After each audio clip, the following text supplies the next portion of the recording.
ini sama-sama kawali membaca basmalah. Bismillahirrahmanirrahim. Ustaz dibaca.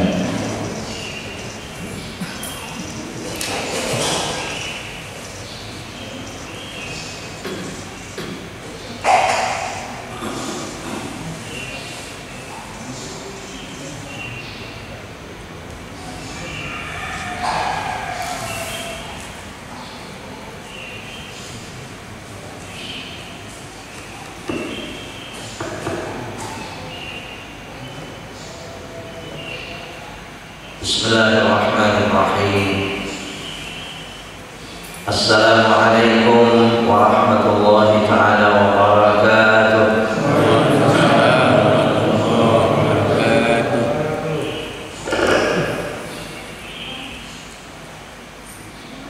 Alhamdulillahi rabbil alamin, alladzi anzala 'alaina al-Qur'ana al-karim la rayba fihi hudan lil muttaqin, والذي أرسل رسوله حبيبنا ونبينا محمدا صلى الله عليه وسلم المبعوث رحمة للعالمين، والصلاة والسلام على حبيبنا ونبينا محمد وعلى آله وأصحابه ومن تبعهم بإحسان إلى يوم الدين. Subhanaka la ilma lana illa ma 'allamtana innaka antal alimul hakim. Rabbana shrah lana sudurana wa yassir lana umurad dunya wal akhirah wahlul 'uqdatam min alsinatina yafqahu aqwalana. Hasbunallahu wa ni'mal wakeel, ni'mal maula wa ni'mal nasir. Wala haula wala quwwata illa billahil aliyyil azim. Amma ba'd.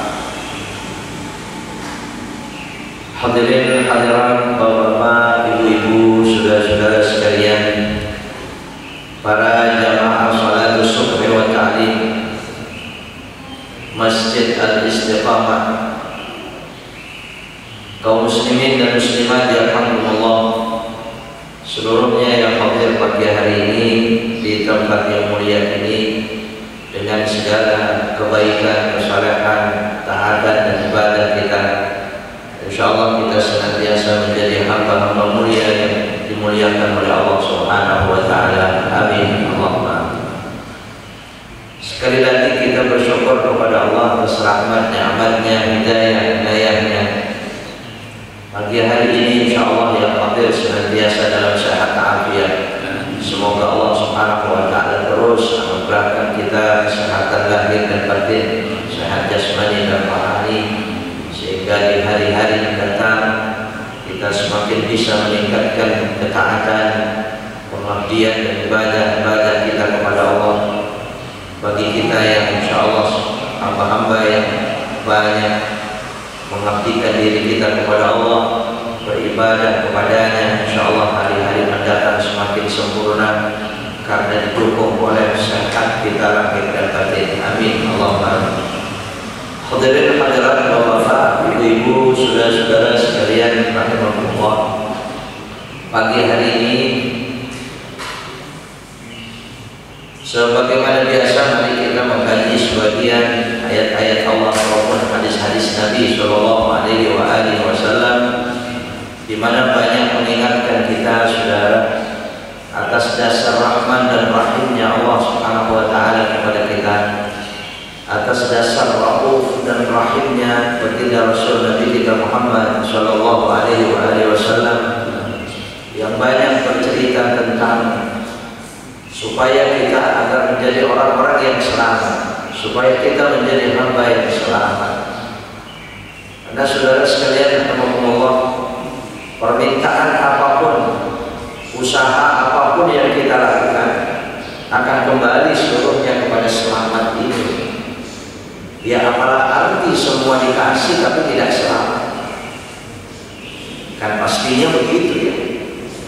Kita mau dikasih apa saja, anugerah, kesenangan, nikmat selamat seperti apapun ya, kalau tidak selamat terus untuk apa? Nah, inilah barangkali Bapak Ibu saudara-saudara sekalian. Nah, kita orang-orang beriman kepada Allah, ya kita yakin dengan aturan-aturan Allah, itulah yang akan membawa kita selamat. Nah, makanya kita bersyukur kepada Allah menjadi hamba-hamba beriman kepada Allah. Bagi mereka yang tidak beriman, ya mungkin, ya Allah alam, mungkin selamat pasti mau mereka, tapi entah menjalani keselamatan itu melalui jalan yang mana. Ini yang berbeda barangkali di antara kita mereka. Maka Bapak saudara-saudara sekalian, Allah, mari kita mengkaji betapa ayat Allah Subhanahu wa taala di dalam Al-Qur'an yang banyak menjelaskan kepada kita agar kita senantiasa dengan amal saleh kita itu kita yakini itu semua hanya menjemput untuk meraih rahmat Allah Subhanahu wa taala. Sementara meraih rahmat Allah itu harus dengan hati yang selamat. Kalau hatinya nggak selamat, dia nggak kena. Ya. Tujuan apapun yang kita inginkan di dunia apalagi di akhirat itu kan rahmat Allah. Keinginan kita, kenikmatan itu semua rahmat Allah, dan kita bisa meraihnya rahmat Allah itu bersumber tumbuh daripada qalbun salim, hati yang selamat. Maka Bapak Ibu saudara-saudara sekalian, saya yakin semua kita, bahkan kita kaum muslimin saat ini rasanya untuk seperti zaman-zaman dulu ya. Mereka zaman dulu orang-orang beriman kepada Allah itu mungkin ya sebatas mereka tahu, mengerti dengan ilmu yang secukupnya, tetapi ibadahnya begitu tinggi kepada Allah. Jadi pengamalannya itu tinggi dan ilmu yang dimiliki itu dulu. Nggak pintar-pintar seperti sekarang, nggak alim-alim seperti sekarang. Sekarang di mana kaum muslimin, Pak? Ya kita bersyukur kepada Allah Subhanahu wa taala. Ya, kita bersyukur kepada Allah Subhanahu wa taala menjadi hamba-hamba yang beriman dan berilmu. Dulu itu cuma dalilnya kalau ditanya, ya kata guru saya, gitu kan? Kata kiai, kata ulama, kata orang tua. Dulu paling ditanya begitu. Kalau orang tuanya bilangnya jangan makan di pintu, oh selamanya nggak bakal makan di pintu, gitu kan? Nah, jangan makan berdiri, nggak perlu, nggak ada yang bertanya kenapa, langsung diamalkan selama-lamanya, takut dia. Kalau ditanya dalilnya, kata ibu saya. Nah, kalau sekarang Pak, orang kenapa begitu? Dalilnya mana? Begitu kan? Begitu sudah dikasih tahu hadis, ditanya lagi, Pak, sahih apa tidak? Begitu sudah dikasih tahu ini hadis sahih, kitab apa? Ya kapan selesainya kalau ditanya terus? Sudah dikasih tahu kitabnya ini, pengarangnya siapa, orang mana, ya ujung-ujungnya cuma supaya mendukung apa yang dia mau. Lah ini Pak, hadirin hadirat rahimakumullah, orang-orang dulu Masya Allah ilmunya tidak seberapa, tapi pengamalannya, sekalipun orang beramal tetap dituntut supaya berilmu, dan orang berilmu pun tidak akan bermanfaat ilmunya kalau tidak diamalkan. Ya saling tuntut menuntut antara ilmu dan beramal. Amal tanpa ilmu bisa dipahami, ilmu tanpa amal dia tidak berguna. Makanya dua-duanya. Oleh karenanya Bapak saudara-saudara sekalian, rahimahullah, Imam Abi Hamid Muhammad bin Muhammad Al-Ghazali dalam kitab Ihya Ulumuddin, beliau banyak membahas, panjang sekali membahas berkaitan dengan hadis-hadis Nabi Shallallahu Alaihi Wasallam, di mana banyak sekali orang-orang yang memiliki ilmu, orang-orang yang berilmu, ahkamu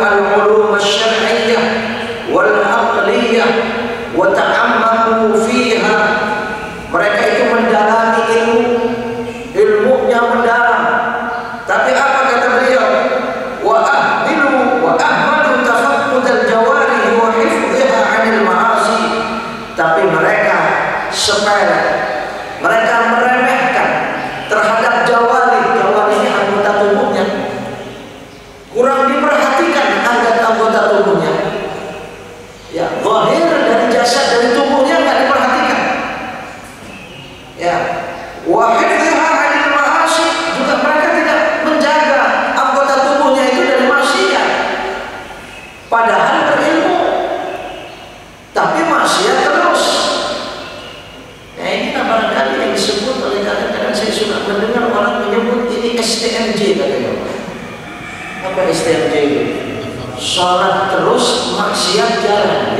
Oh iya benar juga STMJ. Iya. Nah ini kalau ada orang semacam ini dia hanya mengerti, tapi tidak diamalkan. Nah ini dianalogikan oleh beliau Imam Abi Hamid Al-Ghazali supaya bersambung dengan sebelumnya ya. Bapak Ibu saudara-saudara sekalian, seperti orang yang sakit, orang yang punya penyakit, dia itu ingin sembuh dengan sakitnya, dengan penyakitnya. Dia tahu dia bisa sembuh dengan perantara obat, dan dia menyaksikan banyak orang-orang sakit itu bisa sembuh dengan suatu obat, dengan bukan obat yang menyembuhkannya. Ya, ini kalau teringat ke sini keluar sedikit itu ya, kajian kita pada saat ini teringat banyak orang sakit itu ya berserah dirinya itu kepada dokter, kepada rumah sakit, kepada manusia. Betul tidak? Padahal itu sebatas ikhtiar saja. Iya, kalau sudah apa kata dokter, apa kata rumah sakit, wah itu sudah tidak ada salahnya. Padahal berapa banyak tindakan dokter, tindakan orang itu ternyata salah. Betul? Tidak mustahil semacam itu. Nah ini berhati-hati kita. Di mana tawakalnya kepada Allah, wa 'ala Allahi falyatawakkalul mu'minun. Ini hanya teringat Allah ya. Jadi orang sakit, orang punya penyakit tadi dia melihat berapa banyak obat-obat yang dijual itu ternyata memang cocok. Begitu orang sakit kepala minum obat itu ya cocok, sembuh dia. Bapak Ibu saudara sekalian rahimahullah, akhirnya tertarik orang ini ingin mempelajari cara bikin obat. Apa namanya? Cara racik ya, bisa membuat obat itu. Wah, dia dengan susah payah mencari atibah ya, analogi Imam Ghazali itu semacam itu, mencari atibah itu al-ahda yang sangat cerdas ya, hadamul atibah, apa tabib-tabib yang ahli, yang cerdas-cerdas dia cari, bahkan pergi ke tempat yang sangat jauh ya, dia dapati, dia belajar, dia pintar, dia pandai, dia bisa membuat obat bermacam-macam. Jadi tentunya susah payah kalau diracik ini dicampur dengan ini nanti menjadi obat sakit kepala. Kalau bahan ini dicampur dengan ini nanti bisa menjadi obat batuk. Ini bisa menjadi obat sakit perut dan seterusnya, semua penyakit. Ya, wah dikasih nama dari obat tersebut. Lihat sekarang berapa banyak nama obat. Betul. Ada yang hafal semua nama obat. Ya. Susah sakit banyaknya. Iya, obat sakit kepala saja berapa macam. Kalau sakit perut berapa macam. Obat batuk berapa macam. Ini kan munculnya para ahli. Betul. Ya para ahli silakan bagus. Tapi jangan seperti yang disebut, yang dicontohkan Imam Ghazali ini yang menjadi orang semacam itu. Setelah dia alim, setelah dia pandai meracik obat, membuat obat dan betul-betul bermanfaat buat banyak orang, orang lain suruh minum, dia sendiri nggak mau minum. Kira-kira sakitnya semua atau tidak? Nah ini kira-kira analoginya, contohnya, misalnya orang-orang yang berilmu tapi tidak menjaga anggota tubuhnya. Ya, hifdzul jawarih 'anil ma'asi. Ya, pertemuan yang lalu sudah saya sampaikan di sini bahwa agar bersama. Ini Bapak Ibu saudara sekalian, jadi ada orang-orang semacam itu. Makanya sekali lagi kita akan teringat ayat Allah Subhanahu wa taala. Ya, kenapa dalam Al-Qur'an itu Allah mengatakan qad aflaha man zakkaha atau qad aflaha man tazakka. Ada dua kali ya. Ada di surah Al-A'la sama surah Asy-Syams ya. Sungguh beruntung orang-orang yang membersihkan dirinya. Jadi Allah tidak mengatakan qad aflaha man ta'allama kayfiyata tazkiyatiha. Nah, itu yang dikatakan oleh Allah. Sungguh beruntung orang-orang yang belajar menjadi pintar cara mensucikan diri. Bukan itu, Pak. Tapi yang beruntung itu adalah orang-orang yang mau mensucikan dirinya. Kalau cuma belajar, oh berapa banyak orang tahu cara mensucikan diri, tahu cara mensucikan najis, mencuci pakaian supaya suci dari najis itu. Tetapi ketika mencuci najisnya, dia tidak mau membuang najisnya, atau mungkin melanggar mencampuri airnya dengan najis. Sengaja semacam itu, ya kapan bersihnya? Kapan sucinya? Ya, karena dilanggar pengetahuannya. Dia sudah tahu tapi dilanggar. Ada nggak kira-kira orang seperti itu? Sudah tahu tapi melanggar. Nah, Bapak Ibu saudara-saudara sekalian yang Allah. Kemudian disinilah kenapa dalam hadis Rasul Shallallahu Alaihi Wasallam, "Man izdada ilman wa lam yazdad hudan, lam yazdad min Allah illa bu'da." Orang yang bertambah ilmunya tetapi dia tidak bertambah hidayahnya, dia tidak akan bertambah kepada Allah kecuali semakin jauh. Tambah ilmu justru semakin jauh dari Allah. Na'udzubillah wa na'udzubillah. Ya, kita berlindung kepada Allah Subhanahu wa taala. Ini satu macam, ada orang semacam itu bagi orang-orang yang berilmu. Ada lagi bentuk yang kedua, ini ahkamu al-ilma wal amal. Dia berilmu dan sudah diamalkan. Dia sudah menjaga tubuh, sudah dijaga. Ya, dia mengamalkan ilmunya. Bahkan al-muwadhabah ala ta'at, wadhabu ala ta'at. Mereka itu sudah tinggi sekali, Pak, ibadahnya kepada Allah. Banyak kesalehannya. Ya, wa taraku al-ma'asi, maksiat-maksiat ditinggalkan. Dia tidak mau melakukan maksiat, tapi masih ada kesalahan. Kalau tadi pantas ya, memang orang berilmu tidak diamalkan ilmunya, bahkan melanggar daripada ilmunya sendiri. Seperti tadi orang yang bikin obat itu. Ya, tapi ini tidak, dia sudah berilmu, sudah diamalkan ilmunya, dia taat. Ya, artinya dia banyak ibadahnya secara zahiriyah.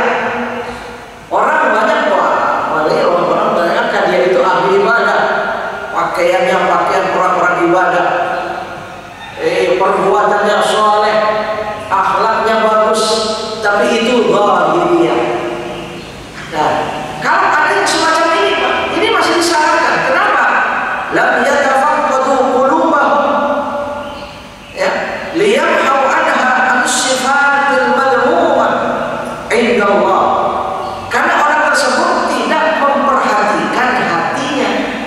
Oh, kebalikannya tadi, Pak. Tadi berilmu, ngerti, tapi tidak memperhatikan zahirnya. Tubuhnya tidak perhatikan dari perbuatan salah, maksiat. Sekarang dia tidak maksiat, zahirnya. Dia ibadah, zahirnya. Dia saleh, zahirnya. Tapi ternyata tidak diperhatikan hatinya. Karena bisa jadi orang ibadah, hatinya tidak selamat. Kenapa? Dikatakan di sini, indallah minal kibri wal hasad wal riyah. Bisa jadi dia ibadah tapi sombong. Bisa jadi dia saleh tapi hasud juga. Bisa jadi dia orangnya baik kepada siapapun baik, tapi ternyata dia kebaikannya. Bisa terjadi ya? Nah, ini kalau ternyata begitu, Pak, zahirnya bagus, ibadah, tapi batinnya rusak. Nah, inilah yang tafaqqadu al-qulub. Mereka tidak memperhatikan hatinya. Bahkan wa talabur riyasah, dia berbuat baik itu hanya mencari popularitas. Ya. Itu yang dicari ternyata dengan kesalahannya. Nah, kalau ternyata demikian, atau mungkin di sini dikatakan wala ala supaya dia mendapatkan jabatan tinggi. Wa iradatus su' lil aqran wa nadra wa talab syuhrah. Talab syuhrah itu artinya mencari kesyuhran itu. Ya, supaya tersohor dia, supaya banyak pendukungnya. Ya, kesolehan yang dilakukan hanya ingin itu. Nah, kalau ternyata demikian, lam ya'rif ba'dhum anna dzalika madmum. Mereka bisa jadi tidak tahu, tidak merasa dan tidak sadar yang demikian itu ternyata tercela sebenarnya, madmum. Itu sebenarnya perbuatan tercela. Fa huwa muqimun 'alaiha ghairu mutaharrizin anha. Tapi ternyata dia terus-menerus tenggelam dengan cara hidup yang semacam itu. Dia tenggelam dengan gaya hidup yang semacam itu. Iya, ketika dia berbuat baik itu hanya ada udang di balik apa? Di balik bakwan gitu. Iya, cuma itu ternyata kesolehannya. Ya, barangkali kita menyaksikan selama ini adanya sebagian saudara-saudara kita itu kalau lagi perlu, oh silaturahimnya kencang. Ada nggak yang begitu? Begitu perlunya sudah selesai, kemana dia? Iya, kalau lagi perlu, kemana? Cari kawan, cari sahabat, cari saudara. Takut ini, Pak. Nah, ini jangan-jangan ini tolabul syuhrah, tolabul adab, tolabul riasa. Hanya mencari pendukung, hanya mencari popularitas, ya Allah. Atau mungkin bahasa kitanya pencitraan begitu ya. Iya. Nah, takut ini Bapak Ibu saudara-saudara sekalian. Makanya diingatkan oleh Imam Abi Hamid Al-Ghazali. Kenapa demikian? Karena hatinya tidak selamat. Kalau hatinya selamat, aman. Karena hati itu sayyidul jawari, tuan dari anggota tubuh. Maka kalau hati selamat, anggota tubuhnya akan hidup selamat. Maka tugas kita tidak ada lain, mari jadikan hati kita ini qalbun salim. Rahmat Allah Subhanahu wa taala akan kita raih, berhak kita meraih rahmat Allah yang sebenarnya dengan qalbun salim, dengan hati yang selamat ini. Sini Bapak Ibu saudara-saudara sekalian, Allah. Maka lihat dalam hadis Nabi sallallahu alaihi wasallam, adna riya syirkun. Paling rendahnya riya itu syirik. Ya, riya bisa tinggi bisa rendah, syirik bisa tinggi bisa rendah. Ya, tapi paling rendahnya riya. Dalam hadis yang lain, ya, ar-riya wa syirkul asghar. Riya itu adalah syirik kecil. Orang kalau sudah merasa riya, itu sudah syirik sekalipun kecil. Tapi dalam redaksi hadis ini terbalik. Ya, adna riya syirkun. Paling rendahnya riya itu adalah syirik. Ya, jadi ya kalau terus ada orang-orang berbuat baik, berbuat saleh, ibadah yang seharusnya minta dipuji agar dia dipuji oleh Allah, ternyata ingin dipuji yang lain, ya sudah, dia sudah mendudukkan Allah dengan yang lain, menyamakan Allah, dia membandingkan Allah dengan yang lain. Nah, sekarang kalau kibir, ada orang berbuat saleh tapi ternyata kibir, dia takabur. Lihat dalam hadis Nabi sallallahu alaihi wasallam, la yadkhulul jannah man kana fi qalbihi mithqala dzarratin min kibrin. Tidak akan masuk surga orang yang di dalam hatinya ada sebesar zarah itu dari kibir. Sering kita mengkaji hadis ini oleh saudara-saudara Allah. Al-hasadu ya'kulul hasanat kama ta'kulun narul hatab. Kebaikan hasud. Ya, kita baik tapi hasud, hilang itu kebaikan. Nauzubillah. Bayangkan bagaimana kita mengumpulkan kebaikan selama ini. Ya, kalau kita mau menanam pohon sampai berbuah, sampai dimakan buahnya bermanfaat itu kan sekian lama. Tapi kalau mau membinasakan pohonnya gampang sekali. Ya, kalau mau menebang pohonnya ya berapa lama? Tapi menanamnya sampai besar itu berapa lama? Kira-kira begitu. Kita pengen punya hasanat yang banyak berapa lama? Ingin punya saleh dan pahala yang banyak berapa lama? Tapi menghancurkan dan menghilangkan, merusak, membinasakan itu semua begitu mudah. Makanya berhati-hati. Nabi berpesan semacam itu. Kemudian ada lagi Bapak Saudara sekalian, Allah, berhati-hati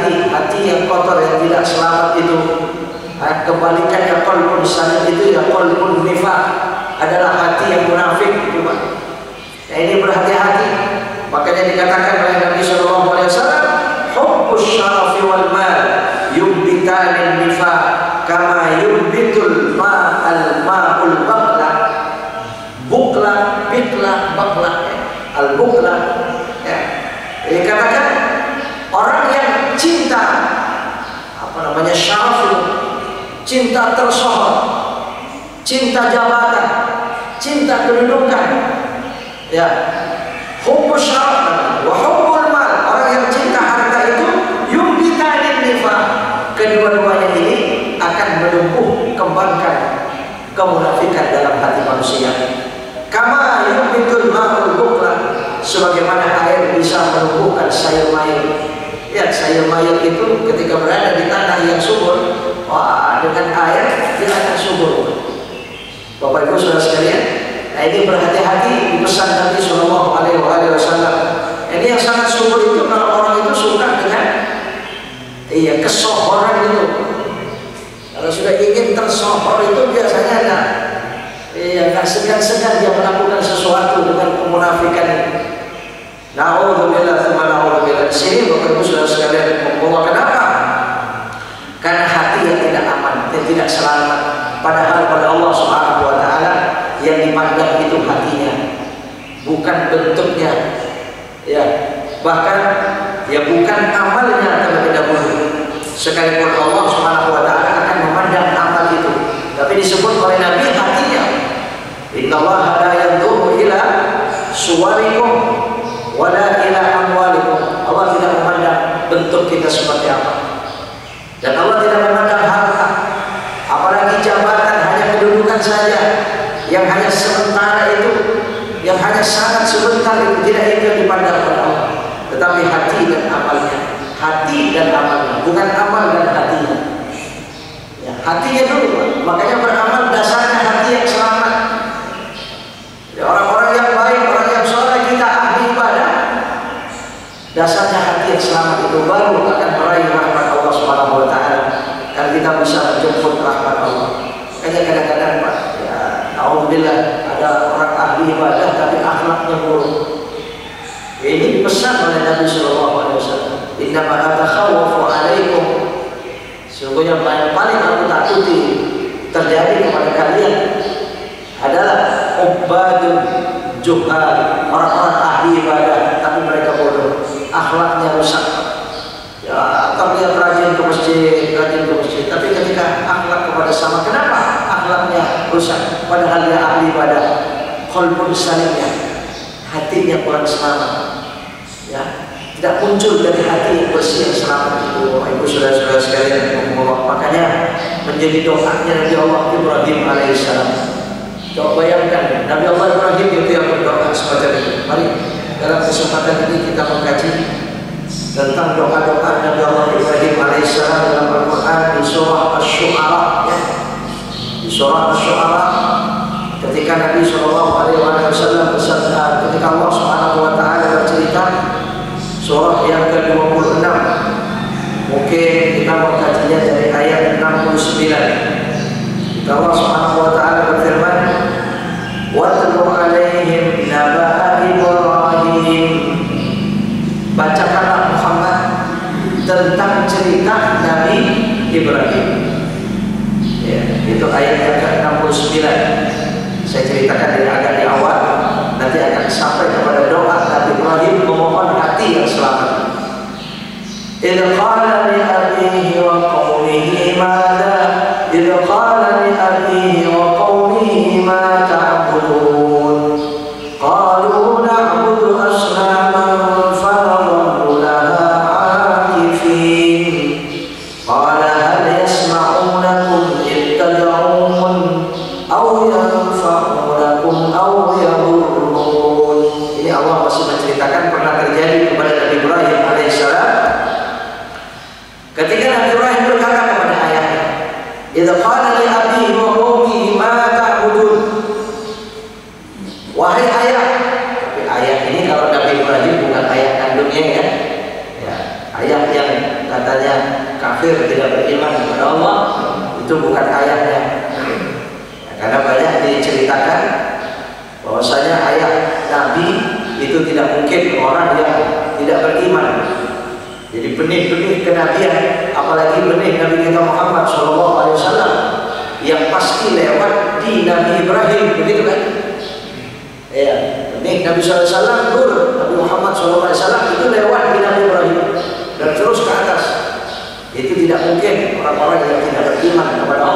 dari Nabi Allah Adam alaihissalam. Makanya dalam bahasa Arab kalau disebut abi itu belum tentu ayah kandung. Tapi kalau ayah kandung itu biasanya walidi, walid. Kalau walid itu baru ayah yang melahirkan, ayah kandung. Makanya kalau perempuan walidah, bukan ummi. Kalau ummi itu ibuku itu bisa bibi, abi itu bisa paman, ya. Atau mungkin ayah angkat, itu abi. Makanya Rabbil firli walidayya. Nah ada Rabbil firli Rabbil firli li abawayya ada. Tapi Rabbil firli walidayya, ampuni dosa kedua orang tua kandungku. Ya, walidayya. Tapi kalau abawayya, kedua orang tuaku, nah ini orang tua apa ini? Iya, bisa bibinya, bisa pamannya, bisa orang tua angkat dan seterusnya. Makanya Nabi Ibrahim itu qala li abihi, berkatalah Nabi Ibrahim bertanya kepada ayahnya, kepada bapaknya, ya, wa qaumihi, dan kepada kaumnya, ma ta'budun, apa yang kalian sembah? Ya qalu na'budu asnaman fa nadallu laha akifin. Mereka berkata, mereka menjawab, ya Ibrahim, kami menyembah berhala-berhala. Mereka mengaku semacam itu, berhala-berhala. Kami menuhankan berhala-berhala ini. Fa nadallu laha akifin. Kami memang sudah menjadi nyaman. Jadi akifin itu i'tikaf. Orang kalau i'tikaf kan duduk nyaman, begitu kan, seperti kita ini, Pak. Ya, akifin, kami akan tenang. Ya, menyembah berhala ini. Akhirnya oleh Nabi Ibrahim dikatakan, hal yasma'unakum in tad'un. Pandainya Nabi Ibrahim berkata, Ibrahim bertanya, hal yasma'unakum, apakah dia mendengar? Kalau dia dipanggil, dia mendengar atau tidak? Aw yanfa'unakum aw yadurrun, ataukah dia bisa memberikan manfaat atau bahaya? Yang namanya berhala batu, Pak.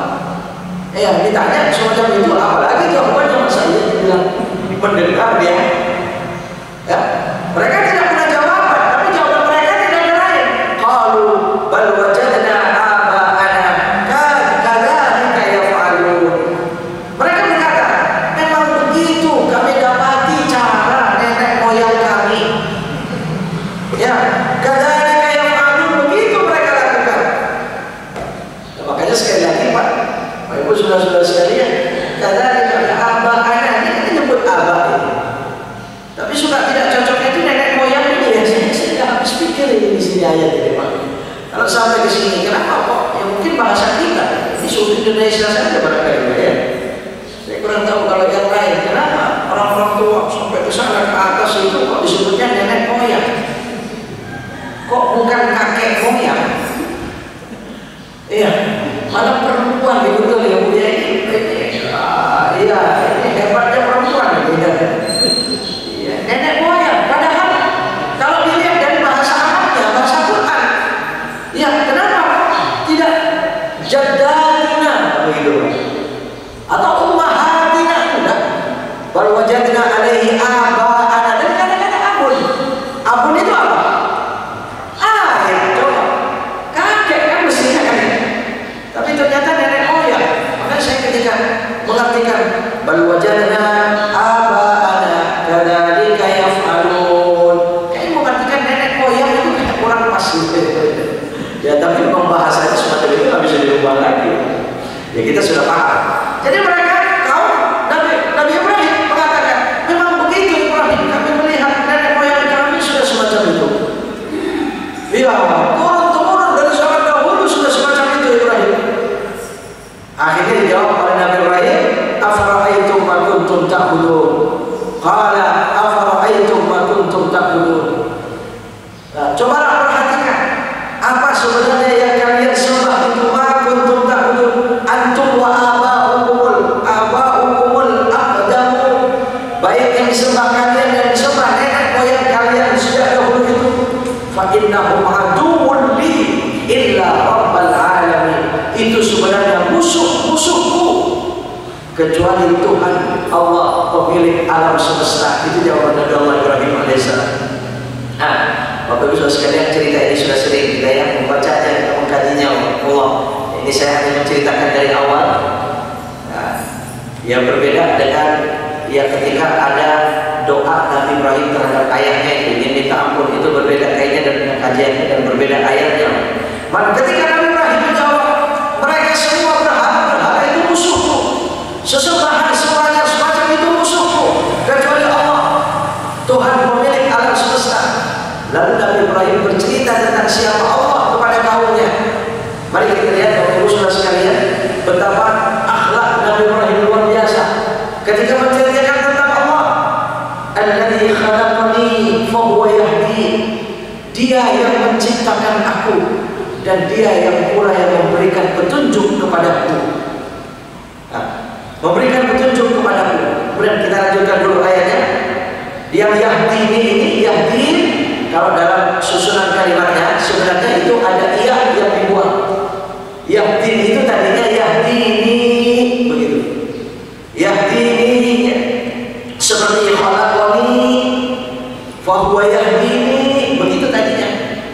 Ya, tapi jawaban suhafu ya al-mutakallim, ya al-mutakallim.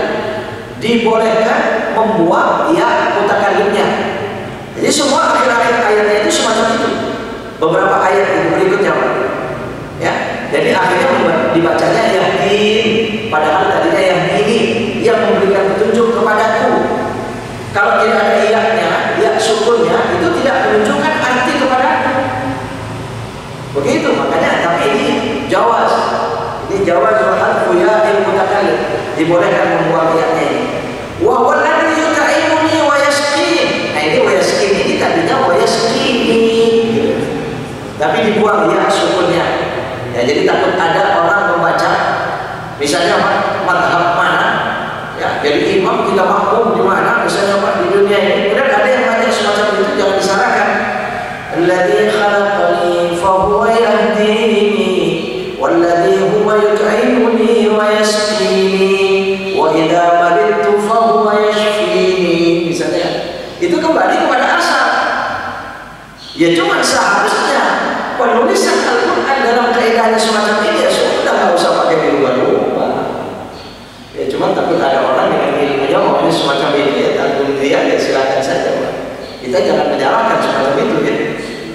Nah, walladzi huwa yut'imuni, ketika mengenalkan Allah Subhanahu wa taala Nabi Ibrahim, alladzi huwa yut'imuni, dialah yang memberikan aku makan, wa yasqin, dan dia yang memberikan aku minum, wa idza maridtu fa huwa yashfi, kalau aku sakit dia yang menyembuhkan. Ini Pak, makanya berkait dengan tadi saya katakan, sekarang banyak orang sakit itu malah berserah dirinya hanya kepada dokter, hanya kepada rumah sakit. Kembali kepada ayat ini, wa idza maridtu fa huwa yashfi, kalau aku sakit dia Allah yang pasti akan menyembuhkan. Jadi sebenarnya begini Pak, kalau kita lihat ini Pak, orang sakit itu datangnya penyakit dengan perginya penyakit itu sudah tertulis, betul tidak? Andai kata Bapak Ibu sudah sekarang sakit, nggak mau berobat, tunggu saja asal bisa menahan derita sakitnya. Misalnya begitu kan, nah, saya nggak mau berobat, saya nggak mau ke dokter, saya nggak mau ke rumah sakit. Kalau Allah sembuhkan pasti sembuh. Iya betul Pak. Pada saatnya dia akan sembuh, walaupun tidak pakai obat. Karena wa idza maridtu fa huwa yashfi, dia yang akan sembuhkan sekalipun dipertemukan oleh Allah sebab-sebabnya, walaupun dengan air putih. Minum dengan seteguk air putih, dia membaca ta'awudz, membaca Fatihah. Dijadikan dia syifa, dijadikan dia dawa, dijadikan obat, sembuh dia. Dia nggak perlu kesana kemari misalnya. Ini bisa, karena bahwa yashfi. Jadi datangnya penyakit dengan perginya penyakit itu sudah tercatat, diketahui oleh Allah Subhanahu wa taala. Cuma karena dijadikan gaib, ya akhirnya kita suruh berjuang, suruh usaha, suruh ikhtiar. Jadi bukan berarti dilarang ke dokter, ke apotek cari obat gitu Pak. Sekarang coba, pernahkah? Saya pernah menemukan ini Pak. Ini satu keluarga, mungkin sampai sekarang ya, sudah sekian lama saya tidak jumpa. Itu sudah biasa banget, itu anaknya sekian itu sakit nggak pernah dikasih obat. Kalau cuma minum air iya, minum air nggak pernah dia berobat. Sakit panas pernah, itu salah seorang anaknya sakit tinggi, panas dan tinggi, dibiarkan. Saya merasa kasihan itu anak, begitu kan? Tapi betul beberapa saat sembuh tahu. Nah sekarang meskipun sebaliknya, berapa banyak orang yang obatnya cukup nggak sembuh, betul? Iya, di sini makanya jangan tawakalnya jangan kepada dokter. Iya, tawakalnya jangan kepada aturan manusia. Iya, kalau itu dia pakai aturan manusia, ya namanya itu cuma ikhtiar. Ya, wa idza maridtu fa huwa yashfi. Lalu Nabi Muhammad mengatakan siapa Allah? Walladzi yumituni tsumma yuhyi, dan dia yang akan mematikan aku dan dialah yang akan menghidupkan aku. Walladzi atma'u ayyaghfirani khati'ati yawmiddin, dan dia satu-satunya yang aku sangat berharap agar dia mengampuni kesalahanku nanti di hari pembalasan. Bapak Ibu Saudara sekalian, saya melihat kalimat-kalimat Nabi Allah Ibrahim alaihissalam yang diabadikan oleh Allah menjadi firman-Nya disampaikan kepada Nabi dan kepada kita semua. Itu betapa qalbun salimnya Nabi Ibrahim sangat nampak. Kenapa? Dia mengajarkan tentang Allah kepada kaumnya. Tapi ketika menceritakan Allah, dia tujukan kepada dirinya. Ya, dia yang menciptakan aku. Kenapa tidak mengatakan dia yang menciptakan kalian? Ada apa di sini Bapak Ibu Saudara sekalian? Dengan kalimat ini kok aku? Bapak Saudara sekalian, Nabi khalaqani fa huwa yahdi, dia memberikan petunjuk kepadaku, dia memberikan makan, memberikan minum kepadaku. Padahal Nabi Ibrahim bisa saja mengatakan dia yang memberikan makan kepada kalian, dia yang bikin kenyang kalian, dia yang memberi minum kepada kalian, bisa kan? Tapi Bapak Ibu Saudara sekalian, Allah, ya ketika Nabi Ibrahim mengatakan dia menjadikan aku, maka di sini sama sekali bersih Nabi Allah Ibrahim itu dari riya, bersih daripada ujub, bersih daripada sombong, tidak ada kotor dalam hati Nabi Ibrahim. Maka Bapak Saudara sekalian Allah, jadi ketika kita menyuruh saja, kalian pergi ke masjid dengan perkataan mari kita ke masjid, lebih bagus mana? Iya, mari kita. Kenapa? Kalau mari kita dirinya ikut, kan begitu kan?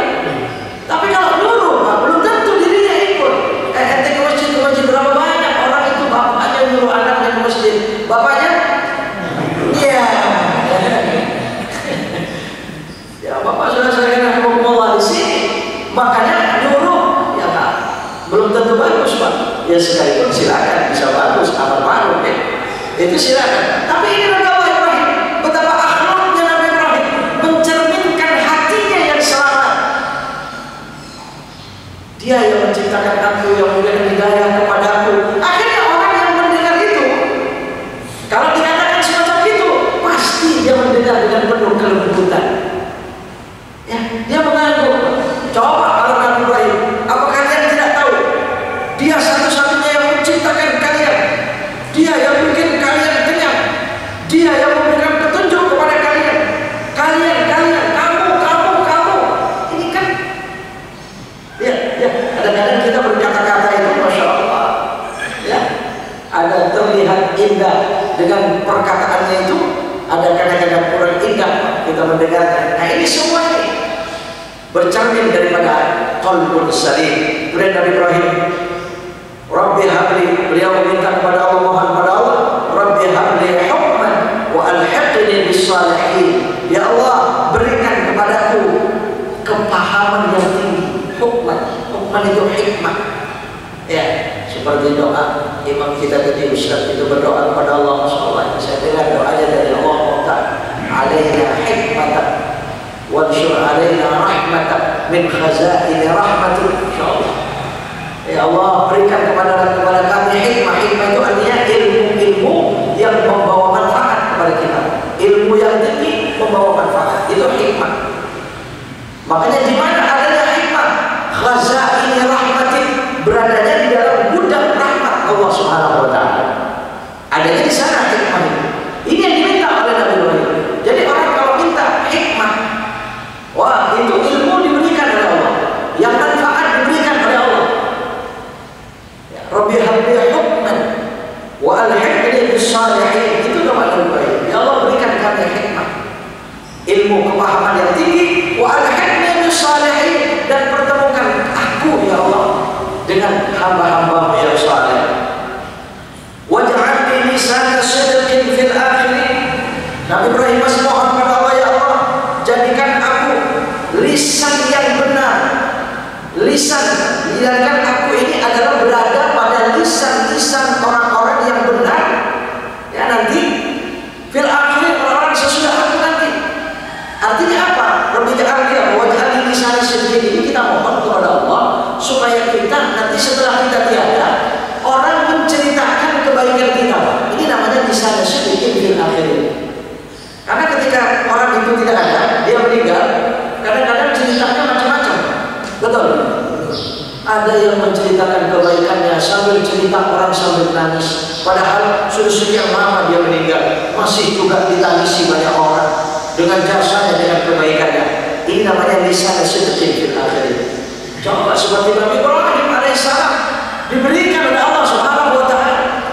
Sampai kapanpun tidak akan pernah ada orang menceritakan keburukan Nabi Ibrahim. Betul? Selalu saja kebaikannya yang diceritakan. Ini namanya doa Nabi Ibrahim. Waj'alni lisana sidqin fil akhirin. Bapak Ibu saudara-saudara sekalian, jadi kita mohon pada Allah, ya, mari kita ketika kita telah tiada, mari ciptakan bagaimana supaya banyak terkesan di hati banyak saudara-saudara kita dengan kebaikan-kebaikan kita. Ini namanya lisan sidqin fil akhirin. Waj'alni min warathati jannatin na'im. Ya Allah, jadikan aku termasuk bagian daripada orang yang mewarisi surga yang nikmat, yang pantas kami mendapatkan surgamu. Aku mendapatkan surgamu, kata Nabi Ibrahim. Baru Nabi Ibrahim, waghfir li abi innahu kana minadh dhalin. Ya Allah, ampunilah ayahku. Ini kembali ke ayat. Ampunilah ayahku. Ya Allah, ampuni ayahku. Nabi Ibrahim mengatakan li abi, bukan li walidi. Waghfir li abi, ampunilah dosa ayahku, innahu kana minadh dhalin, sesungguhnya dia termasuk orang-orang yang sesat. Namun hati-hati dalam ayat ini, Bapak Saudara sekalian, ada kajiannya sebenarnya. Loh, kok Nabi Ibrahim menampung kepada ayahnya yang kafir gitu ya? Tidak, nanti sebenarnya nanti dijawab dalam ayat yang lain di surah Taubah itu tidak. Nabi Ibrahim itu menampun, memang betul menampun kepada Allah untuk ayahnya, tapi an mau'idatin wa adahiyah, hanya menepati janji yang sudah dijanjikan. Ya, maka setelah Nabi Ibrahim itu tahu persis bahwa ayahnya memang orang yang tidak beriman, tabar Nabi Ibrahim tak mau lagi. Jadi ini tidak berarti doanya Nabi Ibrahim dalam surah Asy-Syu'ara ayat 86 bisa kita ikuti, tidak ya. Ya, bisa kita ikuti kalau kita mau firlahu warhamhum kepada orang yang tidak beriman, sekalipun sekalipun orang tua. Ini saya pernah, ya Allah, seorang anak itu nangis-nangis, ya Allah, Pak, saya ingin doa kepada bapak saya. Bapak saya baik, bapak saya jasanya besar, sampai saya menjadi orang begini ya, jasa bapak saya luar biasa. Tapi dia sampai meninggal itu, ya agamanya bukan Islam. Gimana Pak, saya ingin mengundang bapak supaya berdoa, sedikit acara doa untuk bapak saya. Wah, ini seperti kepada doanya nanti Allah mau firlahunya bagaimana? Iya, dia ada orang yang semacam itu Pak. Dia karena baik, bapak ini tentu baik, jasanya banyak, tapi dia sampai meninggal tidak bersyahadat. Ya susah. Ya paling sejauh bisa dilakukan itu ya berserah diri sajalah kepada Allah Subhanahu wa taala. Doanya itu berserah diri. Jangan minta langsung, ya Allah ampuni dosa bapakku. Nah ini. Iya. masih dilarang yang semacam ini. Tapi kalau berserah diri kepada Allah, ya Allah, bapakku seorang yang baik, ayahku begitu baik, jasanya banyak kepada saya, ya Allah. Ya Allah, jika menurut Engkau barangkali beliau pantas mendapatkan ampunan-Mu, ya Allah, ampuni dosa-dosanya. Ini kan berserah diri. Iya, makanya ya doa saya pada saat itu begitu, Pak. Allahumma ya Allah, innaka kunta anta allamul ghuyub, Engkau zat yang maha mengetahui dengan segala yang gaib. Innaka anta ta'lamu ma la a'lam wa anta allamul ghuyub, Engkau mengetahui dengan apa yang saya tidak tahu, ya Allah. Allahumma in kana hadzal rajul min ahli din faghfir lahu. Saya pada begitu, Pak. Ya dia amin dia. Bayangkan nanti bahasa Arab doanya. Dan iya, maksud saya doa semacam itu. Ya Allah, Engkau maha tahu dengan yang gaib. Kalau menurut Engkau barangkali di akhir hayatnya dia dengan kebaikannya, dengan kebaikan pada saat hidupnya kepada sesama, ya dia beriman, dia pantas mendapatkan ampunan-Mu, ampunilah dosanya, ya Allah. Saya tak berani kalau terus Allahumma firlahu warhamhu wa'afihi wa'fu anhu.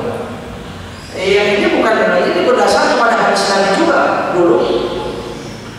Ketika Sabaya Bani Tayyib, ketika ini sudah diingatkan ini, saya sudah lupa sedikit.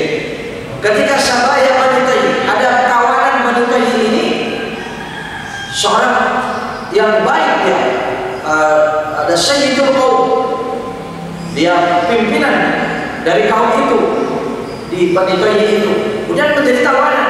Dia mengatakan kepada Nabi, ya Rasulullah, seandainya tahu Engkau siapa aku, Kau pasti membebaskan. Kata tawanan, kenapa begitu? Kata Nabi, ya saya putra Sayyidul Qaum Bani Tayyib. Nabi tahu tentang orang itu. Ayah saya cukup kebaikan. Ayah saya ini baik, dia baik. Dia terkenal yang sangat baik, ya Rasulullah. Kalau Kau tahu siapa aku, Kau pasti bebaskan aku. Karena dia yakin dengan akhlak mulianya Nabi SAW. Begitu Nabi tahu, langsung dia perintahkan kepada sahabat, lepaskan itu kawanan itu. Ternyata ya itu tadi dikatakan oleh Nabi SAW. Ya, saya tahu siapa orang tuamu, siapa ayahmu. Andai kata ayahmu beriman, ya, ini bahasa Nabi. In kana abaka yu'min, kalau ayahmu beriman, saya akan memohon rahmat kepada Allah untuk ayahmu. Tapi andai kata jadi saya memakai cara tadi itu, ya inilah dalilnya. Jadi Nabi SAW, andai kata ayahmu beriman, aku akan memohonkan rahmat kepada Allah Subhanahu wa Ta'ala. Tapi Nabi tidak mendoakan rahmat karena memang belum beriman. Dan dia riwayatnya stop sampai di situ, seterusnya bagaimana Allah orang ini. Jadi kalau makanya dengan hadis ini, kita kalau assalamualaikum warahmatullah kepada orang yang tidak beriman, ini warahmatullahnya yang bermasalah, Pak. Iya kan? Semoga engkau selamat dan rahmat Allah. Lalu bagaimana rahmat Allah? Ya, hadis Nabi seperti itu. Nah ini nanti walaupun itu nanti ada beberapa pendapat yang ikhtilaf ulama dalam hal ini ada tentunya, ya. Baik, kita teruskan sedikit sampai akhir, sampai kalau misalnya itu waqfir li abi innahu kana min adh-dhalimin wa la tukhzini yawma yub'atsun. Ya Allah, jangan Engkau sedihkan aku nanti pada saat Engkau bangkitkan aku di hari kebangkitan. Yauma la yanfa'u malun wa la banun, di hari yang nanti tidak akan pernah berguna, bermanfaat harta dan anak keturunan itu. Yang dibangga-banggakan tidak akan berguna, jabatan pangkat itu tidak akan pernah berguna apa-apa. Anak sekian banyak yang sukses katanya tidak akan berguna apa-apa. Illa man atallaha biqalbin salim, kecuali yang datang di hadapan Allah dengan hati yang selamat. Ini rahmat Allah. Jadi kalau begitu meraih rahmat Allah itu, ya, dari hati yang selamat itu. Illa man atallaha biqalbin salim. Baik Allah. Ini waktunya, biasanya masih ada lagi kan dengan ya sekarang ini memang subuh sudah agak siang ya. Jadi Alhamdulillah, saya kembali lagi kepada Ustaz Sultan Ghazali yang telah menyampaikan pelajarannya pada pagi hari ini, yaitu terkait masalah meraih rahmat Allah dengan hati yang selamat. Mudah-mudahan apa yang disampaikan dengannya akan bermanfaat untuk kita semua. Kita langsung pada sesi tanya jawab. Silakan, satu, ada lagi, dua, ya. Langsung tanya. Assalamualaikum warahmatullahi wabarakatuh. Waalaikumsalam. Pak Ustaz yang saya muliakan, pertanyaan untuk saya, apakah kata-kata hakikat sama dengan dalil? Terima kasih. Hakikat dengan dalil. Hakikat sama dengan dalil. dalil sama dengan dalil.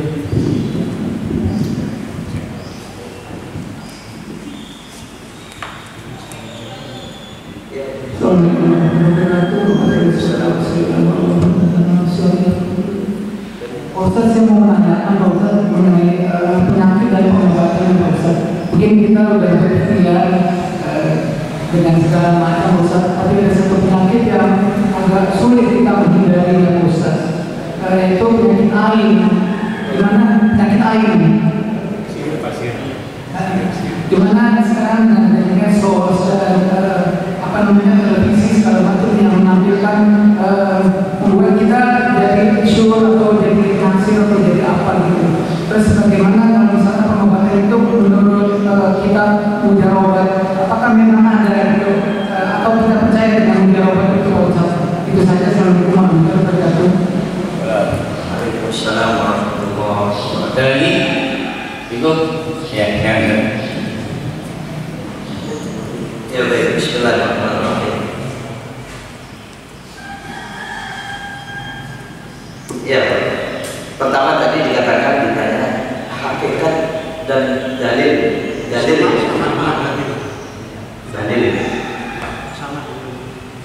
hakikatnya, dalilnya beda. Jadi kalau kita sudah dengar kadang-kadang kalau arti makna daripada lafziahnya, hakikatun itu, hakikat itu ya bisa sama dengan kita kenyataannya.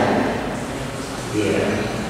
Karakteristika itu kenyataannya, hakikatnya dia itu sebenarnya begini, hakikat kenyataannya dia itu, atau mungkin bahasanya sesungguhnya hakikat. Kalau dari kalau dikatakan ada ilmu yang makrifat, ada ilmu hakikat, gitu ya, nanti akan dibahas lagi.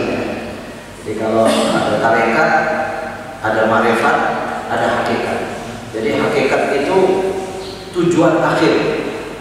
Ya, bisa diartikan hakikat itu tujuan akhir. Ya. Kenapa? Karena orang ini seperti kita ngaji ini namanya tarekat. Kita bertarekat. Tarekat itu cara. Ya, cara kita ibadah, cara itu tarekat. Jadi caranya harus kita tahu. Makanya kita ngaji. Jadi ngaji ini kita sedang bertarekat.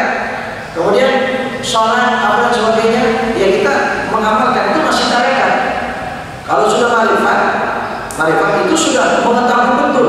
Jadi ketika dia beribadah, oh dia sudah mengetahui betul bahwa itu benar-benar diperintah oleh Allah, dan nanti kalau melakukan itu diridhoi Allah. Jadi marifat dia. Nah kalau sudah sampai kepada tujuan akhir hakikat, wah itu sudah tenggelam dia, nyamannya ibadah. Jadi sholat itu, ya kalau kita coba, ini sholat ini bikin kita nyaman, apa masih problem Pak? Iya. Ke masjid itu nyaman atau enak, lezat, atau iya, atau mungkin masih problem kita Pak? Nah itu Allah ya. Nah orang yang sudah sampai kepada hakikat ini, contohnya semacam ini Pak. Kalau di dalam Allah kitab itu dikatakan tarekat itu perahunya, kapalnya. Jadi yang dituju permata di dasar laut. Yang dituju itu permata di dasar laut. Bagaimana caranya supaya sampai di sana? Harus punya kapal. Kapalnya harus bagus.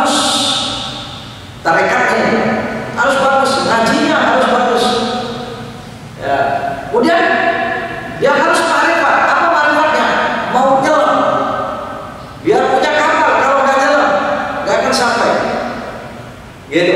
Makanya dia harus ma'rifat betul dengan ibadah-ibadahnya. Dia tahu betul tentang Allah Subhanahu wa taala. Nah, kalau dia nyelam nanti akan sampai kepada permata yang mahal yang besar di dasar laut itu. Nah, kita dengan ibadah-ibadah kita ya, hakikat ini sebenarnya itu sampai kepada hakikat. Jadi ya kalau dengan dalil itu alasan.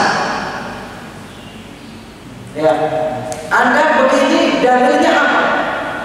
Gitu kan? Kalau Anda begini alasannya apa? Jadi kalau bahasa Arabnya dalil itu sama dengan hujjah. Ya, hujjah. Wa tilka hujjatuna atainaha Ibrahim. Tentang Nabi Ibrahim lagi.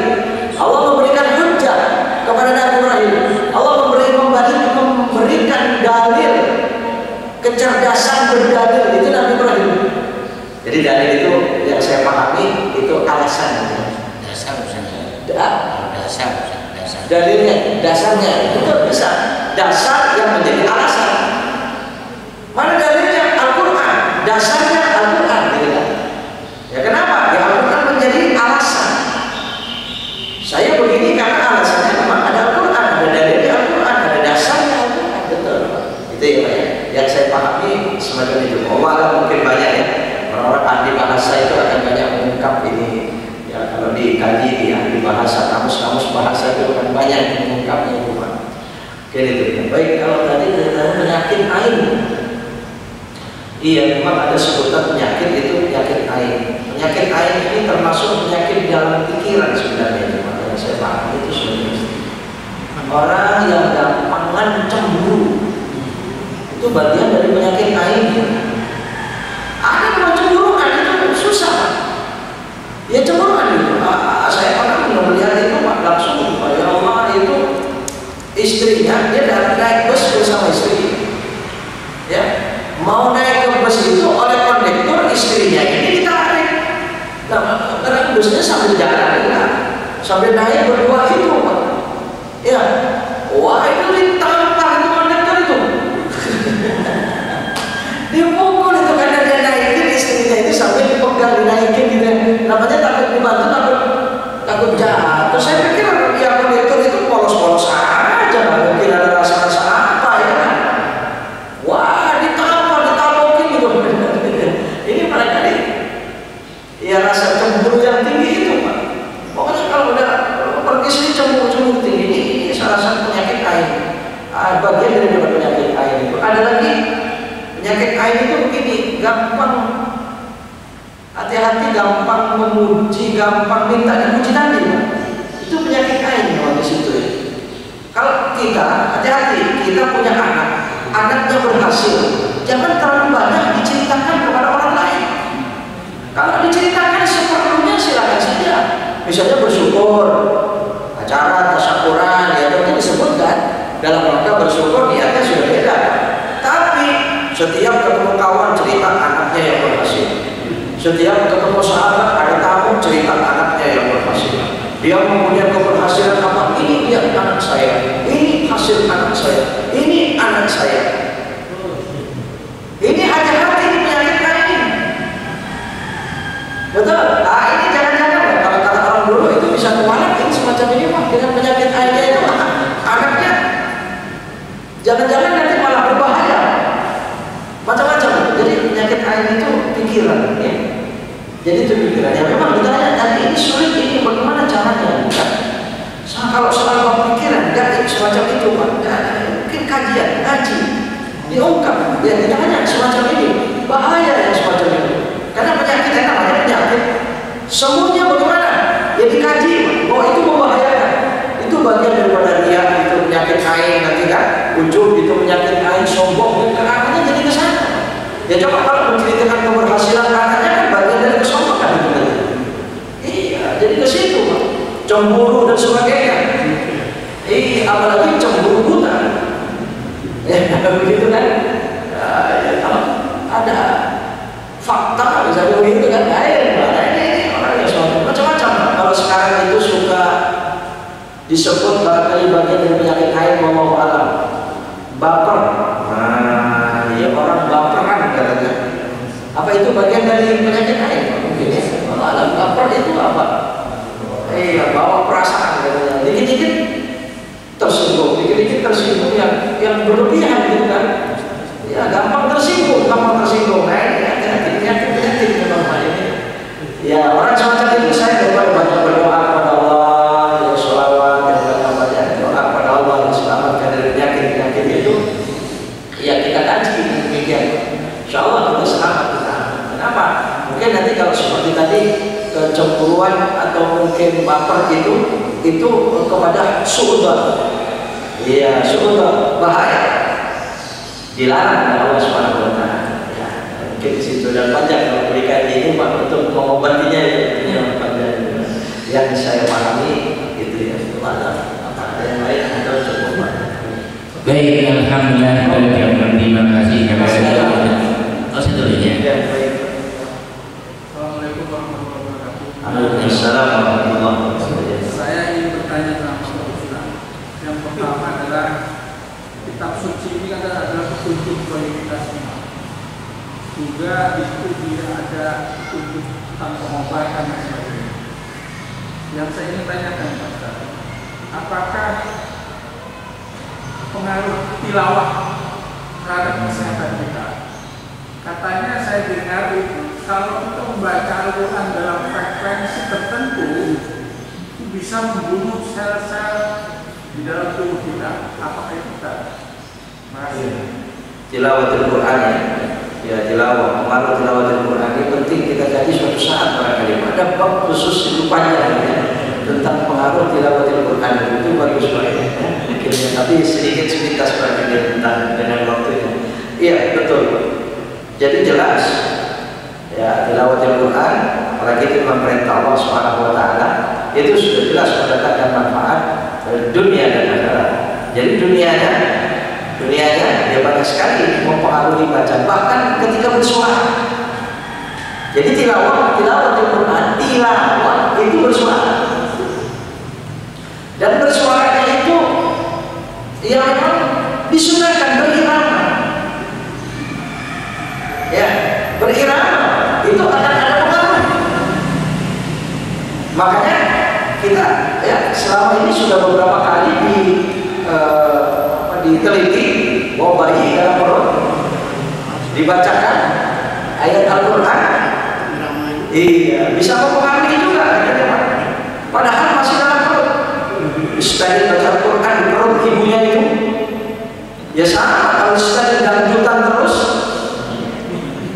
Kenapa? Karena memang bayi itu yang pertama itu pendengaran, bukan penglihatan.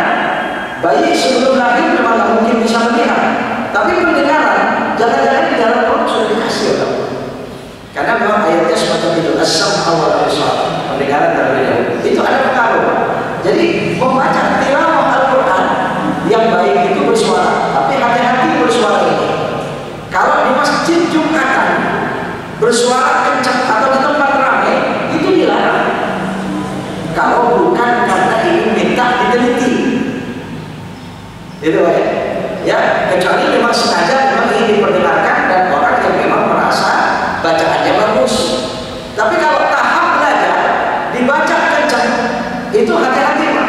Bahkan sampai dipesan oleh Nabi, banyak orang berangkat haji itu orang kayanya untuk bertamasya, qurra'nya orang yang ahli baca Al-Qur'annya hanya disum'ah untuk diperdengarkan di sana. Kenapa? Orang baca Quran bersuara ini sensitif sekali dengan dia. Ini saja yang harus dibersihkan hatinya. Kalau soal suara bacaan Quran itu berpengaruh Pak. Makanya sahabat ketika membaca Al-Fatihah kepada air, sahabat Nabi kan menjadi obat itu. Itu kan riwayat, berpengaruh kan bacaan. Dan itu dibaca bersuara, bukan ya? Air ditiup, di bersambung kan? Itu Pak. Jadi kalau itu dikatakan bisa membunuh sel-sel yang sekian banyak ya, bakteri-bakteri penyakit itu menjadi bersih dengan tilawah. Oh tidak mustahil. Bagaimana? Ada nur, ada cahaya. Bacaan Quran itu nur, cahaya. Jadi kalau sinar cahaya yang keras, sinar ultraviolet,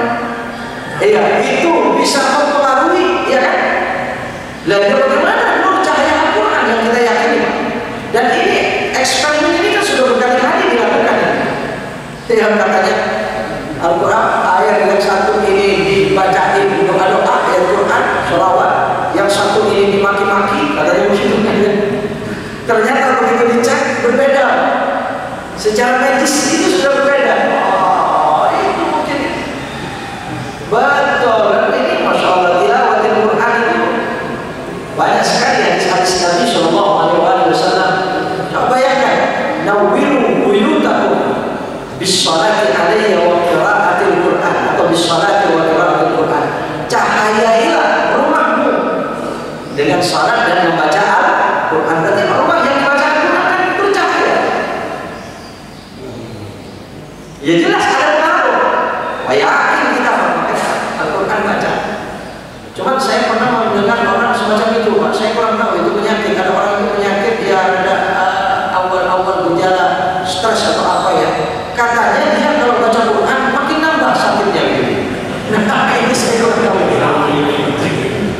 Jadi kalau baca ayat Quran makin nambah, merasa nggak tenangnya itu makin tambah dia katanya. Apalagi Ustaz Imam alim, makin tenang. Apalagi Ustaz ketika saya baca itu tentang ayat siksa neraka. Jadi yang dibaca itu siksa neraka dan adzabun alim, adzabun syadid. Malah gemetar pada karuan saya.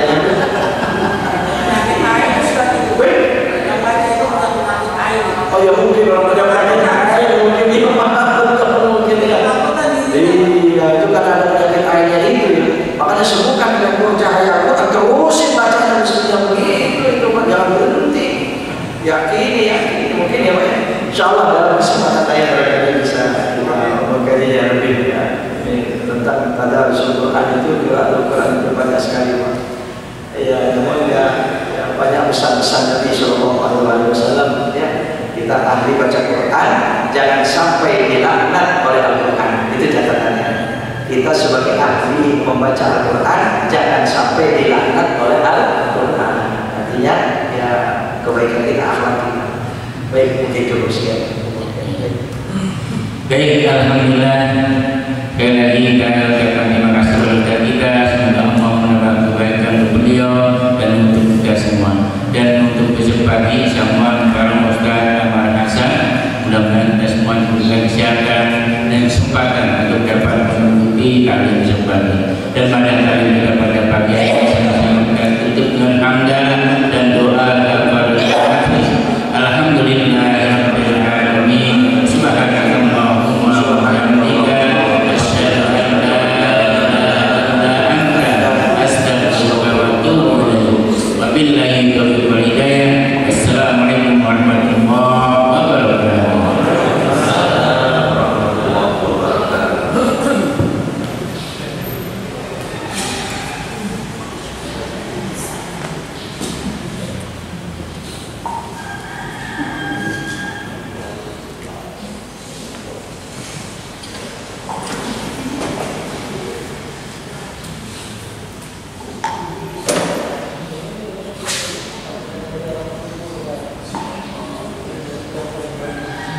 Thank you.